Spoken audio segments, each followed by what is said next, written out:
Buenas tardes a todas, todos y todes. Hoy vamos a presentar el libro La metodología de la hermenéutica analógica y otra de frontera. Mi nombre es Diana Romero Guzmán, yo voy a estar moderando esta mesa, soy participante del SPINE.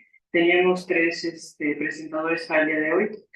La maestra Eva Rautenberg se reportó enferma y la doctora Patricia todavía no ha llegado, esperemos que se incorpore pronto. La idea era que comenzara la doctora Patricia, pero en vista de que todavía no se presenta, entonces vamos a comenzar con el doctor que ya llegó, el doctor Jorge Ala. Entonces les voy a presentar una breve reseña del doctor. Jorge Alan Flores es licenciado en Derecho y licenciado en Filosofía. Tiene una especialidad en Estudios de la Frontera, México-Estados Unidos, por el Colegio de la Frontera Norte. Es maestro en Humanidades y maestro en Derechos Humanos. Es doctor en Filosofía, con acentuación en Estudios de la Cultura, por la Universidad Autónoma de Nuevo León. Es miembro del Sistema Nacional de Investigadores, SNI, y profesor investigador de la Universidad Autónoma de Chihuahua, y secretario de Investigación y Posgrado de la Facultad de Filosofía y Letras de la UACH. Ya ha estado en diferentes cargos de la administración pública también. Es autor del libro Las lecturas filosóficas de José Luis Borges en el 2024 y ha publicado una veintena de artículos y capítulos y libros y ha sido ponente en más de 50 congresos y coloquios nacionales e internacionales, Estados Unidos, España, Colombia y México. Entonces, sin más que decir, le doy la palabra al doctor. Como estamos entre amigos, colegas, y yo soy el invitado, te pido, Diana, si pudiéramos iniciar con la doctora Patricia para presentar. Con gusto, y bueno, creo que estamos en las confianzas. Que comience, Patricia,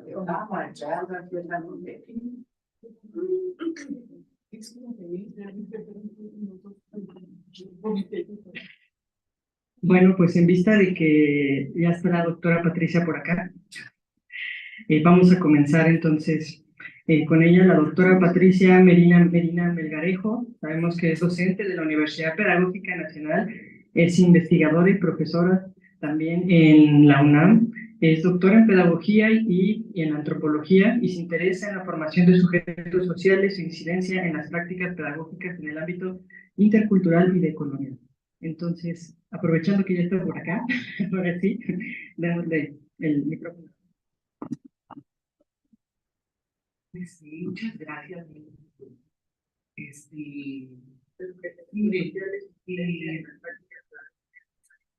mi propósito es como compartir un poco el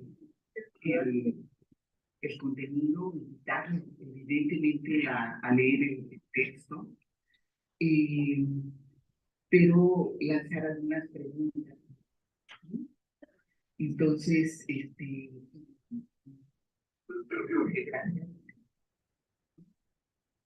O igual podemos ir dialogando. Miren, pues les comento, son 9 capítulos muy interesantes y cada uno de los capítulos lo que muestra es una construcción de un ejercicio propio. Y eso es muy de valorarse en un texto, porque por lo general es algo externo o es un comentario, pero no, lo que se coloca es sus propias experiencias, sus debates y también, evidentemente, acompaña el texto, es una combinación del trabajo del doctor Luis Eduardo Tener. O sea, hay una combinación. Diálogos. Voy a comentar por algunos referentes, pero sí voy a lanzar algunas preguntas. Porque si bien mi campo es epistemología y educación y pedagogía, tengo algunos debates también, ¿no?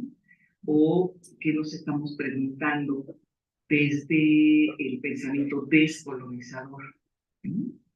Entonces, ¿qué diálogos podemos establecer? Lo primero es la metodología de la hermenéutica analógica y otra frontera. Yo decía, otra. No sé, o sea, resuena, pero puede ser interesante o de qué estamos hablando, o una frontera más y otra frontera. O sea, yo creo que, y peinando el texto, es importante el concepto de frontera. Están compañeras y compañeros de pedagogía, de educación, y cuando investigamos y hacemos trabajos de frontera, o de qué frontera estamos hablando. ¿No?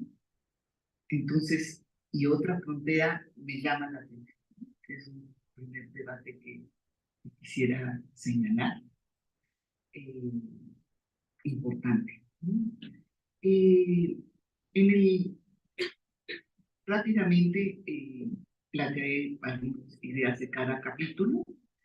El trabajo, evidentemente, del doctor Belchor nos conduce a el diálogo sobre es una metodología, es una perspectiva o es una racionalidad. Y entonces tendríamos que debatir eh, con racionalidades, pero evidentemente eso trasciende de lo epistémico a lo ontológico. Entonces nos colocamos en un debate ontológico. Y no es menor porque hemos hecho mucho este énfasis en educación de la epistemología, mientras que esta confrontación de ontologías resultarían fundamentales, porque las epistemologías derivan de estas ontologías. ¿No? Entonces, ¿dónde está el debate ontológico? Y tal vez ahí está parte de la frontera, o de qué frontera hablamos. En el segundo capítulo, muy rápido, son 9, y no sé. Sí. En el segundo capítulo, eh, Eduardo Andrés Sandoval Forero, que lo conocemos por distintos ámbitos, coincidimos en investigación, vino un trabajo bastante interesante, eh, se mete a la discusión de la frontera, creo, y eso va a ser un logro importante, ¿no? Y al sentipensar como una categoría, pero también desde otra racionalidad, ¿no? Porque también estamos frente a una lucha epistémica y ontológica con el proceso y la perspectiva descolonizadora. Entonces se han usado un montón de categorías del sentido común. Ah, sí, sentir, pensar. No sé, sentir, pensar, ya. No, ¿qué involucra en una ruptura epistémica y ontológica? Entonces, se mete al debate y genera un concepto que él llama epistemología. Esta epistemología, entonces no es que mi investigación va a ser cuál y o cuál.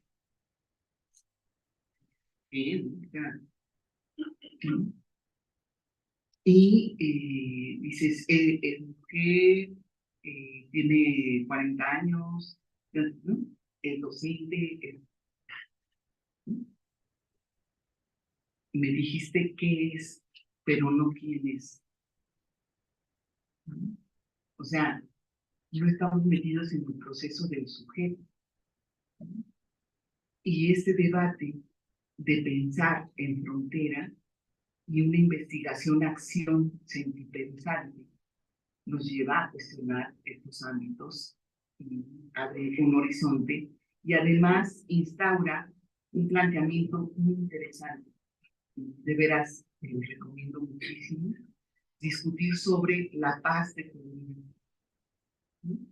Con un horizonte eh, donde reconoce las violencias. Y desde las violencias, ¿cómo? Pero entonces, ¿cómo entra la hermenéutica analógica, ¿no? Y dar un horizonte al planteamiento, pero frente a qué ontología. O la propia, paso de una vez alguna pregunta que le gusta.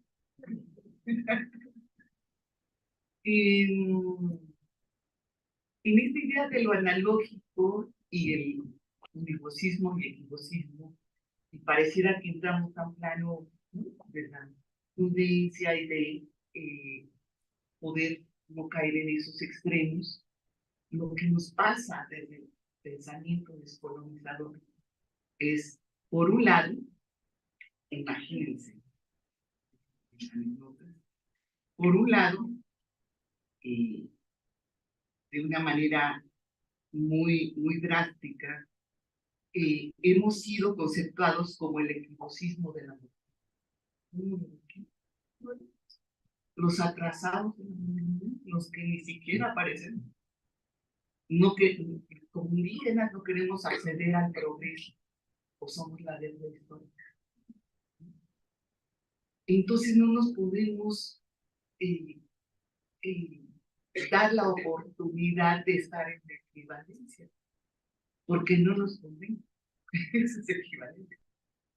Así es más, estamos intentando aparecer precisamente en la historia, porque ni eso hemos tenido un lugar en la historia. Entonces, y sí conocemos la frontera, pero como experiencia, no como intelecto. Entonces, habitamos la frontera. ¿Cómo podemos ser analógicos en esos términos? Me tocó dictaminar un trabajo sobre feminismo, y entiendo el debate que ustedes establecen en términos de que también hay una desproporción en esta discusión política para nosotros, histórica, social, pero, y voy al ejemplo de la desproporción, que hay pensadoras feministas, descolonizadoras del feminismo negro, y van y pelean con las feministas chicanas, diciendo que el feminismo negro es el que vale, porque realmente ha sido. ¿Sí van viendo esa? Y entonces lo que nos permite es, y critican todo el feminismo del mundo. Y ahora hay que instaurar el feminismo. Y dices, sí, ¿de veras? Entonces entiendo la desmesura, entiendo la necesidad de ese lugar de diálogo, pero al mismo tiempo tenemos que repensar la lucha de las mujeres negras, que es cierto, también ha sido muy negada, ¿no?, desde los feminismos. Entonces, cuando hay una lucha por las voces, por las historias, por las presencias, ¿qué lugar tendría este debate? O sea, ¿y cómo pensarlo? O sea, ¿cómo hacer un trabajo hermenéutico analógico a partir de la perspectiva descolonizadora si no buscamos el término medio ni la zona entre el univocismo y el lo vemos en ese horizonte, y por eso hablamos de otros mundos que sean posibles. Entonces, también buscamos romper el uso de las epistemologías que ya se utilizan, así sean críticas, para crear otras maneras de nombrar. Con decirles que estamos construyendo una pedagogía del decrecimiento, mientras que es una categoría fundante, ¿no? El desarrollo del crecimiento. Y nosotros estamos haciendo pedagogía. Entonces, nos vemos en la Venezuela. ¿Qué hacemos? ¿Cuál podría ser ese diálogo en esos horizontes? Bien. El capítulo 3, evidentemente el trabajo desde la vida cotidiana, con una hermenéutica analógica del doctor Luis Eduardo I, y que hace un recorrido muy interesante sobre frontera, sobre ontología y epistemología, metodología y ética, y plantea este reto del conocimiento de frontera, profundidad, o en frontera, o entre fronteras, o entre culturales, que es otro elemento que estamos trabajando muy seriamente, y cómo preguntarnos sobre el habitar las fronteras del sur-sur, no solamente del sur global, sino del sur-sur. En el capítulo 4, Ulises, que Miguel Lete, ¿no? Y que es otro de los horizontes, igual que ustedes, estudiante inquieto, trabajando y está en este momento como produciendo, haciendo camino, y que es algo que hay que agradecer mucho, esta búsqueda con los jóvenes, y sobre todo como semilleros de investigación. Bien, nos lleva a preguntar a través de la metodología de la nueva epistemología analógica, la hay. Qué bárbaro, y si le dejaron el título, ¿no? Un editorial así, ¿no? Bueno, por fin de Estado no está, oiga, ¿no? Pero realiza un excelente ejercicio de análisis, ¿no? De su propia experiencia, de los derroteros, de donde las disyuntivas, de tu propio camino, es una sinceridad intelectual ahí, ¿no? Interesante.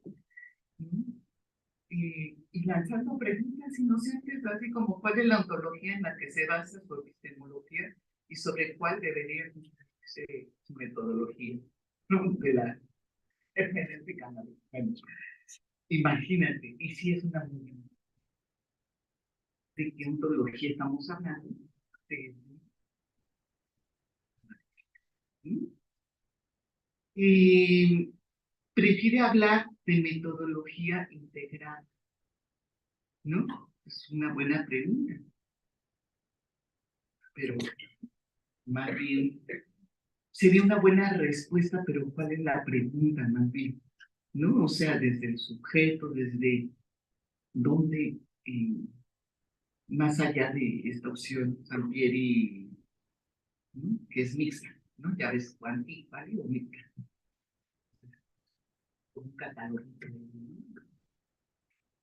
¿Y cuáles son las preguntas? ¿Y cuál es esa relación de la nueva epistemología analógica con la teoría del conocimiento y la epistemología? Como verán, su pregunta es muy simple. De Ulises, ¿no? De maestro Ulises, pero hay un elemento de debate, de crítica y también de recuperación y de recreación. Muchas gracias. El capítulo 5, son 9, ya un poco más rápido. El maestro Alfonso, el doctor Alfonso Luna Martínez, ¿sí está? Que en mi libro, el trabajo en términos de, ¿se acuerdan? Estuvo una época tenebrosa, así que, tales autores son posmodernos, entonces no se citaban, ¿no? O no se pensaban o se utilizaban como insights, ¿no? Posmoderno. Y pues el doctor Alfonso se mete, pero saca lo mejor de los conceptos para debatir, proponer, y que pareciera como una categoría para muchos la idea de dispositivo, pero como ya usada, pero colocada en este lugar, en la manera metodológica, teórica que me plantea, la idea de dispositivo y pensarlo como esta idea de dispositivos nos puede brindar herramientas más articuladoras, históricas.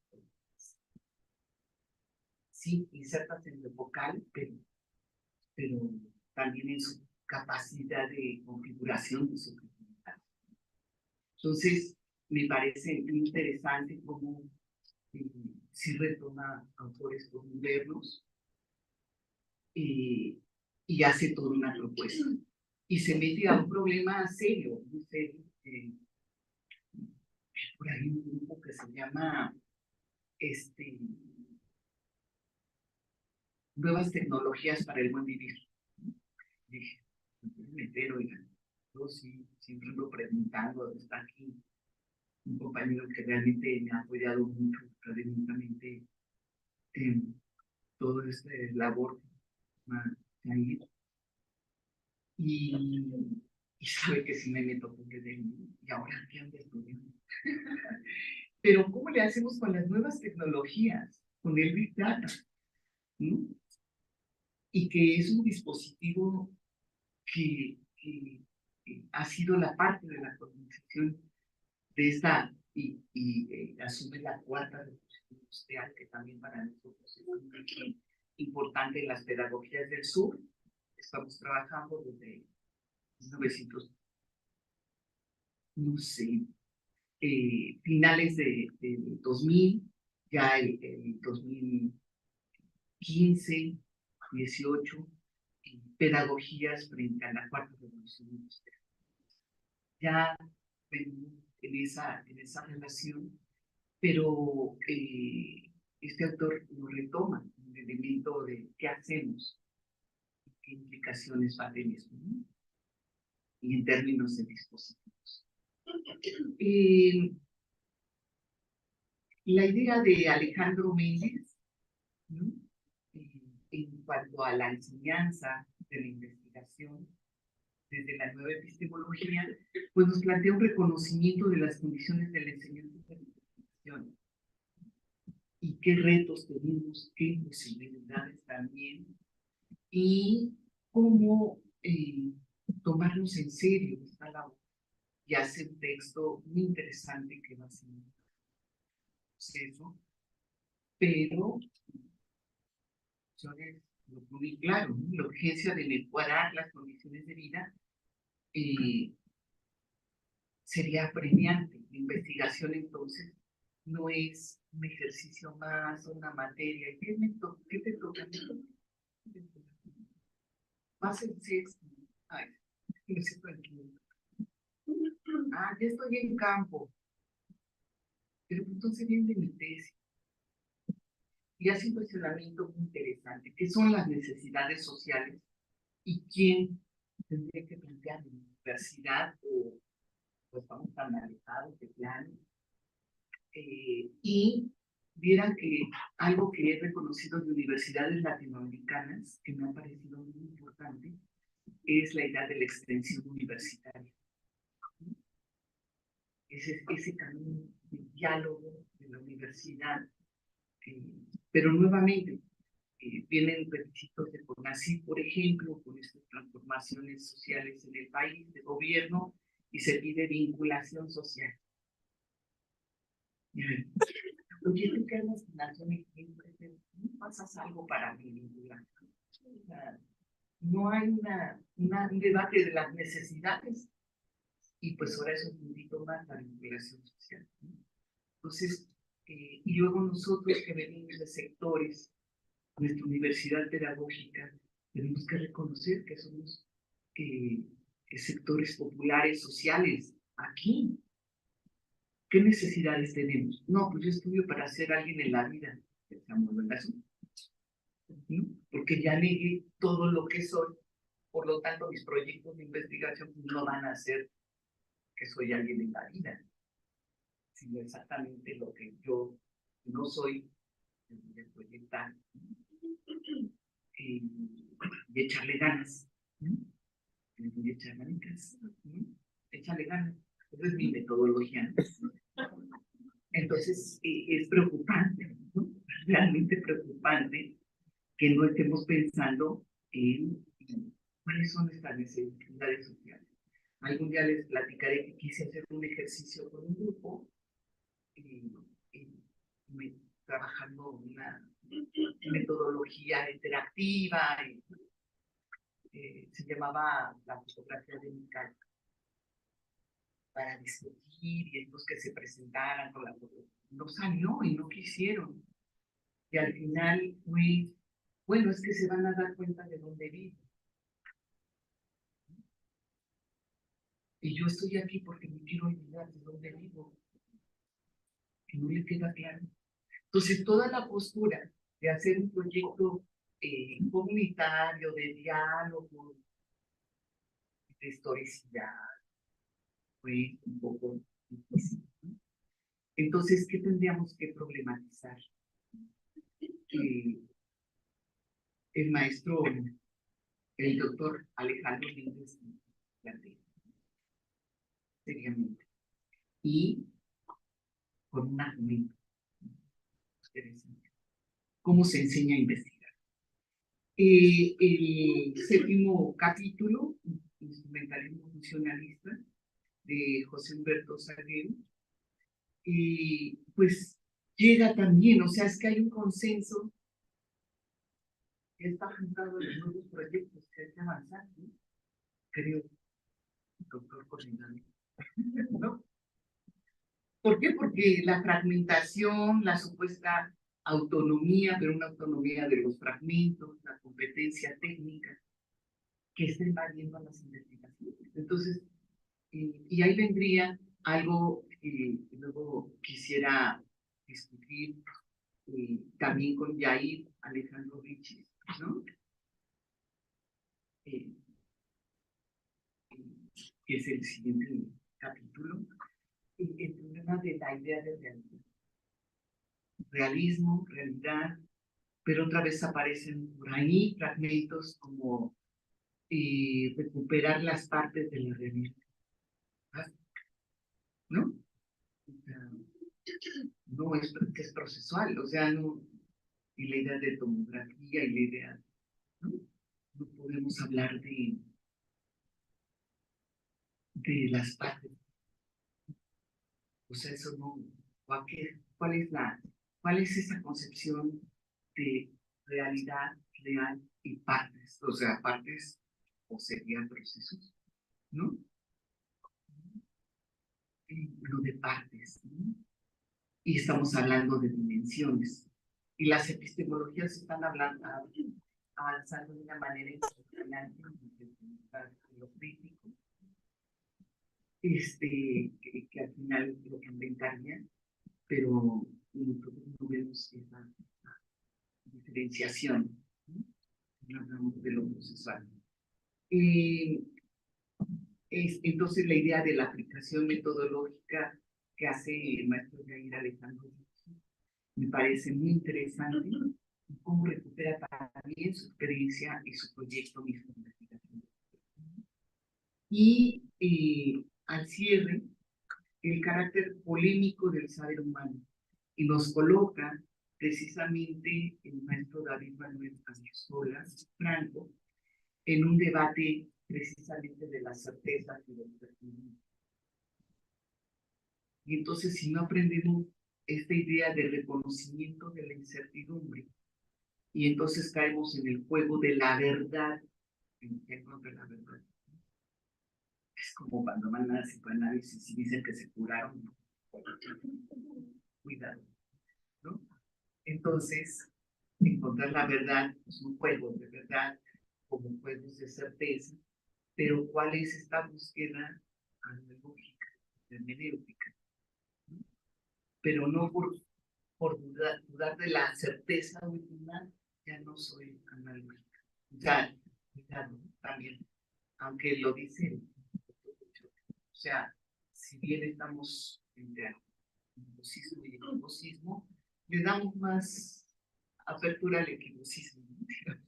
Para la emergencia de lo diferente. También se me pasó plantearlo, todo el debate transversal en el libro sobre la adopción. Ahí hay un tema muy, muy interesante, una ruptura que tendríamos que profundizar más. Y precisamente en este último texto, la cita del doctor Beuchot, ¿no? La analogía está entre la identidad y la diferencia, pero en ella predomina la diferencia, ¿no? Así, una hermenéutica analógica se intenta. Entonces, esta invitación que hace un conjunto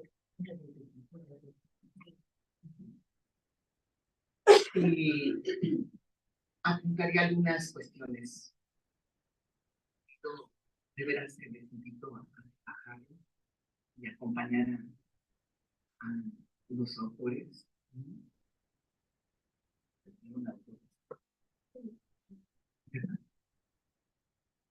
Y bueno, ¿qué creen? Me faltó tierra, ¿no? Me faltó territorio. Y no es en vano, aunque se hable de ciertas geopolíticas, que es más el doctor Pineda. Pero nosotros en la epistemología crítica descolonizadora en América Latina estamos viendo dimensiones como sí, la epistemología del pensamiento crítico latinoamericano y da una pedagogía, la pedagogía, el pensamiento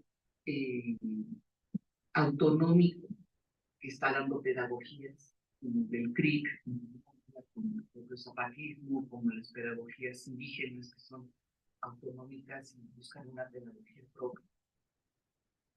Pero creemos que hay una gran ausencia, además del positivismo, todo lo que nos está ocurriendo. Bueno, la cuarta vertiente es un pensamiento de la tierra y de la madre tierra.